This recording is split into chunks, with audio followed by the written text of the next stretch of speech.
boxing. Man in boxing, led the Flair Cops. Shout out to Goodfellas Sports TV. Boom, boom, boom, boom, boom, boom, boom, boom, boom. Yo, yo, yo, yo, yo. What's up? What's up? What's up? My little homies.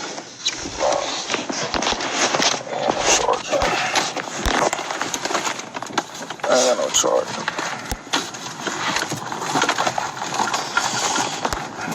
And then I just gotta, get some facts straight out here, man. I hear, a couple of hoes always got my name in their mouth, putting out some false information. One is Gary Russell. He's a hoe ass little dude. Two is Ray Robertson. He another hoe ass dude. Attention seeking ass females. You know when a female trying to get some attention, how they do every and anything to try to make somebody, look at them or comment on a picture or something. That's what them two dudes is doing right now. So I'm gonna call it like I see it. Both of them niggas is some hoes. For one, Ray Robinson beat me my first senior tournament at 16, 17, and he really didn't even beat me. He had the name, he had the backing. I fucked him up. If he won't, tell him to show the video. I'm pretty sure he got it, or I'm pretty sure Al Mitchell got it because he was with the Marquette team. So by him telling everybody, oh, he was the last one to beat me, and everybody is picking that shit up and running with it, that's a lie. I would smash that boy.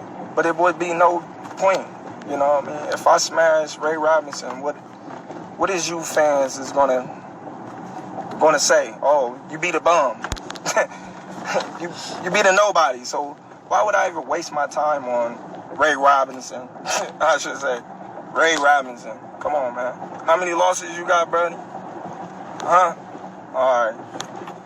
Like, me and your level is on two different levels, man. I understand you looking for a payday and whatnot, but, go fight somebody that's on your level, buddy.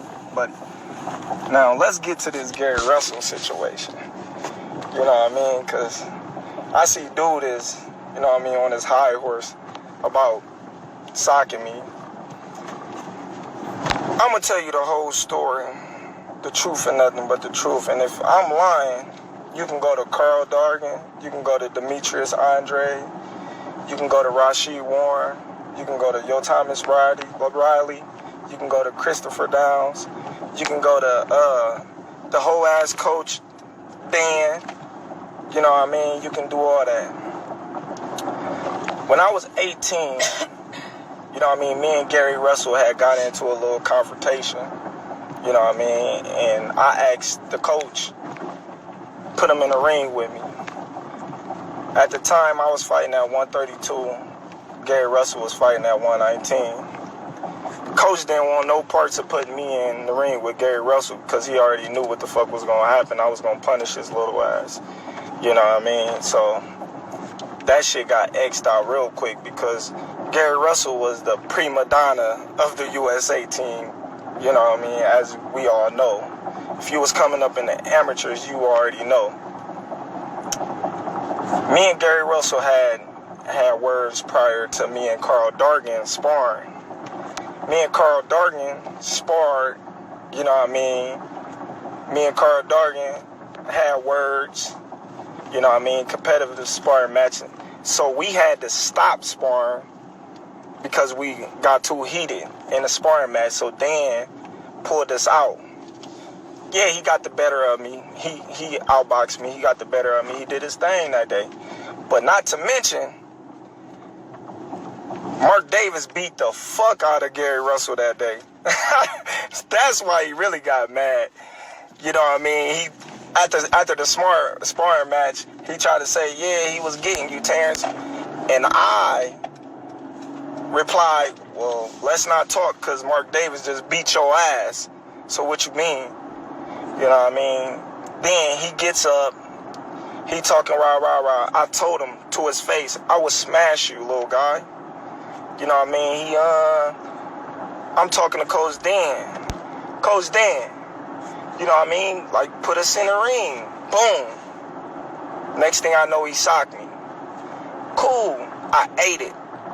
Didn't fall, no nothing. He had a clear cut shot. Didn't fall, no nothing. Looked at him. I'm gonna kill you. They grabbed me. Don't grab me. Let me go. Tell me this. How can a person that's not even on the team, he wasn't in the Pan Am. He wasn't fighting in the Pan Am. How can a person that's not even on the team hit me and I get sent home? Tell me why I get sent home. Why I get kicked off the Pan Am? I was number one in the nation at that time. I was number one USA dude. Why did I get kicked off the team? He's so rah-rah, he's so tough. Why did they send me home and kept him there? These is questions that we need to be asked. Because they knew I was going to fuck his little ass up. And he talking now, if I don't like what he's saying, then he'll come up to 147 and fight me. I laughed at that shit. Like, dude, we don't even gotta fight in the ring. You socked me off guard and couldn't even drop me. If we was to fight right now on the streets, I'll break your fucking neck. And that's on my kids. And you know it, I know it, and the whole world know it. And I'm not talking about no fighting in the ring. If me and you was to fight outside, I will break your neck. Come on, man. You still at 122, bruh. Like, man, you need to be worried about fighting them little guys. Chasing Lomachenko, the one that beat the fuck out of you. And I actually had you winning for that fight. I actually was pulling for your bitch ass. You know what I mean? But he beat your ass, though. He beat the fuck out of you. So don't be saying my name, how you fucking sucker punch me and try to get some fame off my name, my dude. Because we all know what happened. If you ain't gonna tell the true story, don't open your fucking mouth, my dude. And the only reason why I'm getting on here, because I don't do this shit, my nigga. I don't talk about none of that shit. Because I'm a real one. If I got a problem with you, I'll address it. You know what I mean? When I seen you, you know what was said and how you carried it. Julie, she know too.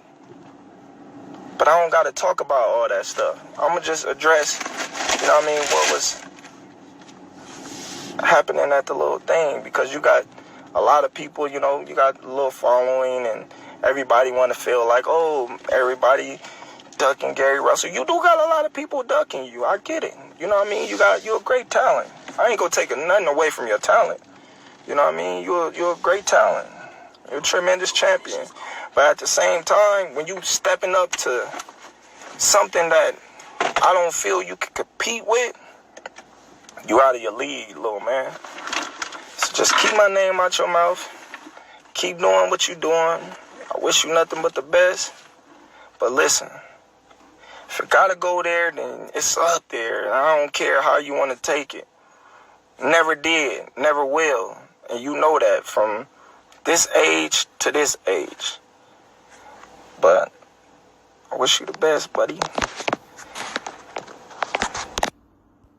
All right, man. Y'all just heard from Terence Crawford. He broke down everything that went down with Gary Russell Jr. Let's talk about it. Hit that subscribe button, bell icon button, share the video. Like to add some commentary too. I just want to put the video up and don't give my opinion. So that's what it's about. I ain't fight hype. No offense to them. Just put a video up or steal somebody interview or borrow it and don't give an opinion on it. And it's kind of suspect when you don't see them breaking down. A lot of these channels breaking down fights and giving you a synopsis, but I don't have no issue with it. Keep doing what y'all doing, man. But yeah, let's get into it. First, crack my back. First, he started off to talk about Ray Robinson. Now, I guess Ray Robinson going around talking. I really ain't heard those, but I have heard him talk about he was the last dude to beat Terence Crawford and how his family tried to jump on him after the fight. And he said this about a couple years ago. He from Philly, and Crawford cleared that up and said he really beat him, but he had the backing. And if you don't know amateur boxing, it's very corrupt. This is why you get Terence Crawford coming from the roads that grow from the concrete. This is why where you get a lot of these dudes that you haven't heard of. I'm talking about Americans, and they come out and beat bar. There's a lot of dudes that wasn't great amateurs and make the Olympic team or alternates, like Keith Thurman, Jamel, Jamal, Timothy Bradley was like the runt of the amateurs. I remember Kareem Mayfield telling the story about how he got a bad draw and had to fight Vaness and got beat out by Vaness. And then you got a lot of guys that was really good in amateurs, like he talking about Carl Dargins. I think he was married to Lil Mo. I know he was having some issues. And you heard even Nazeem Richardson, before he died, he said he told Carl Dargins, I think he was talking about, he was like, yeah, you beat his ass that day, but in a real fight, that dude will dust you. It would be different. And rest in peace to Nazeem Richardson too. And what you got to understand is when you hear Kenny Porter, Gary Russell talk about the amateurs are the amateurs. You know what I'm saying? That's what it is. It's a lot of dudes that come from the amateurs with a lot of buzz. Fernando Guerrero, a lot of these dudes that got a lot of buzz. Augie Sanchez actually beat Floyd Mayweather in the amateurs. A lot of people don't know. You hear all this buzz and they get to the professional ranks and they not that good. So just because you a good amateur, you know what I'm saying? And some people consider Mark Breland the greatest United States amateur of all time. He didn't have the greatest career. Sergio Martinez, and I'm talking about international guy, he didn't have a great amateur background. He got started late, but he went on to be one of the better, I think the best middleweight of his time. You know what I'm saying? Beat up Kelly Pavlik, and I don't think Arthur Abraham wanted none. I mean, we can go on and on and on and on and talk about guys that were really good in amateurs, but really, shitty as pros or average pros. So Ray Robinson did, he said he beat him, but Crawford said, put up the tape, I really beat him and got robbed. You hear about that stuff all the time. The amateurs is a very, very corrupt system. So he called him a hoe. He called Gary Russell a hoe. He said they both females, and then he went in with Gary Russell talking about what really happened. And now it sounds like it makes sense now. You could tell that he was telling more of the truth, and Gary Russell was telling part of what happened. And you had that Thai guy that was talking to Dante 5 years ago who actually broke the story. And he's a pro Al Heyman guy. All right, and what he basically said, if you didn't really comprehend what he said happened was, he got Carl Dargins, got the best of him in sparring. You know what I'm saying? And how I'm gonna say what Gary Russell said. Gary Russell said he got outclassed by Carl Dargins. He got 20 zipped. They said they had this United States machine that get you ready for the Olympics, a point scoring system. And once you get blew out by more than 20 points, they stopped the sparring. That's what Gary Russell said. The sparring will stop because Carl Dargins had blew him out in sparring according to their little machine. So he said Crawford got out the ring and asked him, Carl Dargins was running. Don't you think he was running? And Gary Russell said, yeah, he was, he said, but ain't the name of the game to hit and don't get hit. And he said Crawford got the mouthing off at the mouth. He cracked him and he got sent to the hospital, pretty much.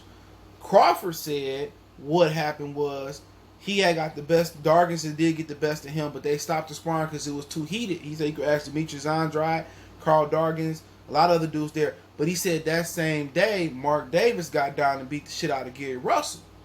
And what happened was Gary was talking shit to him, and he was like, well, shit, Mark Davis beat your ass. And he said he had asked the coach, who was, I forget the dude's name, who was running the United States team at the time. It was the Pan Am Games. He said, let me and Gary Russell get in the ring together. And he said when he was turning to talking to coach, Gary Russell stuck him. He said he didn't fall. He didn't wobble or nothing. He said everybody grabbed him and held him back because he was trying to get a sparring session with Gary Russell.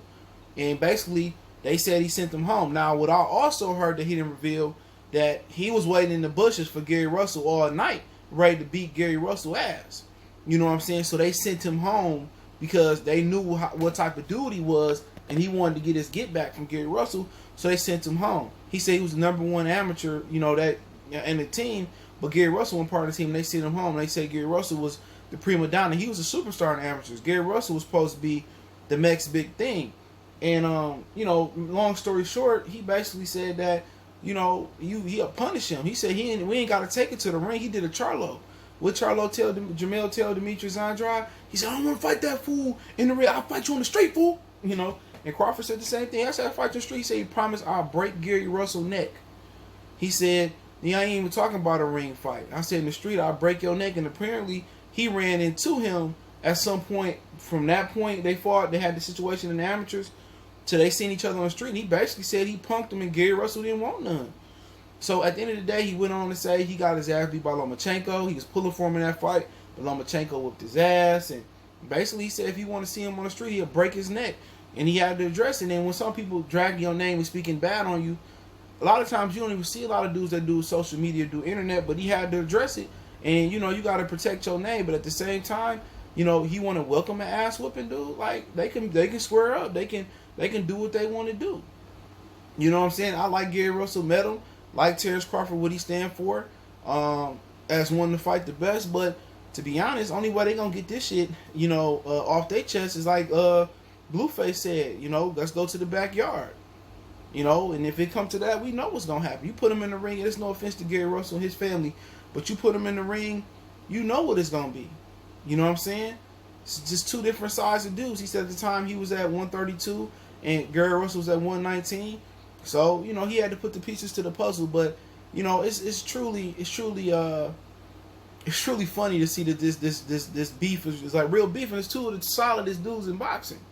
Gary Russell ain't ducking no fade, and Bud ain't ducking no fade. But we do know if you put a Chihuahua, I get my Chihuahua that's laying right here, and I go get my lab pit. If he get mad enough, my lab pit, he gonna destroy my little Chihuahua. But they don't have that type of relationship. I don't raise my dogs like that. But you know what it is. You know what I'm saying? But hey, at the end of the day, he need to get his name up. This ain't nothing but helping to get Crawford name up. But I don't want to see them brothers kind of, I want to see them bury the hatchet. And maybe down the road they're able to bury the hatchet. But, it was funny to me, man. I didn't even hear Ray Robinson talking, man. But hey, it is what it is. Let me know what you guys think about the whole situation. Don't forget you can follow us on Facebook, Instagram, Twitter. Reach out if you got business, question, inquiry, sponsorship, video requests. Keep sharing the videos. All my social media links in the description. Twitter, The Fast Way, IG, and Facebook. Facebook group in the description. You want to check that out. Want to make a donation, hit that share button. If you haven't, subscribe button, bell icon button, comment. Let me know what you guys think. I'm going to go live on some boxing tonight. Other than that, man, want to make a financial donation. Cash App, CJ Good 313. That's in the description. And also, my PayPal link is there as well. One time for the one time. Let me know what you guys think. We're going